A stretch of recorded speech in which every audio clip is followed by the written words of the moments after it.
Hello, everybody. I'm here to talk to you briefly about introductions. So, there are a few things that an introduction should do, and we're talking about the introduction to an essay. Regardless of what type of essay you're writing, it should start out with some identification of the overall topic. Something to let the reader know, what are we going to be talking about? Of course, you don't want to literally write, we are going to read about blah blah blah, because that's boring and it sounds kind of silly. um, but you do want to let the reader know what's going on, let them know what's going on. Then you move to basically an explanation of context. Why is this issue worth talking about? What ideas already exist or have been put forth about this topic?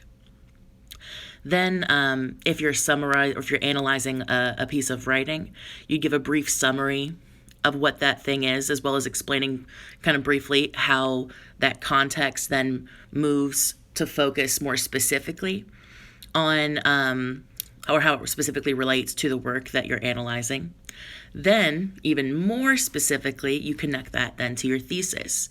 So you start out with a general idea of the topic, idea of the context of that topic, what's being said about it or thought about it, how it specifically relates to the work you're analyzing, and then last, where you enter the conversation. That thesis statement is the I think, blah, blah, blah, and then we take out the I think.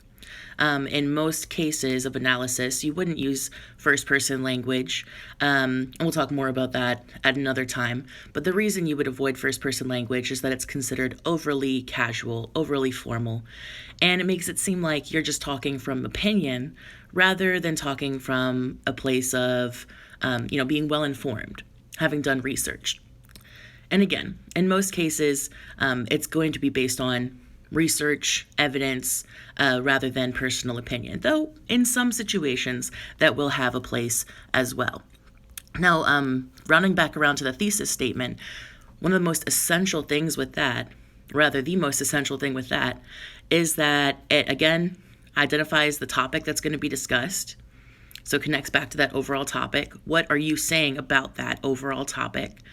And then it also IDs the body points. You'll always have at least 3, because 3 is considered enough to establish a pattern, enough to basically establish an argument. So your thesis statement should identify what you're analyzing, as well as the at least 3 points of analysis that you will then use to analyze that overall topic.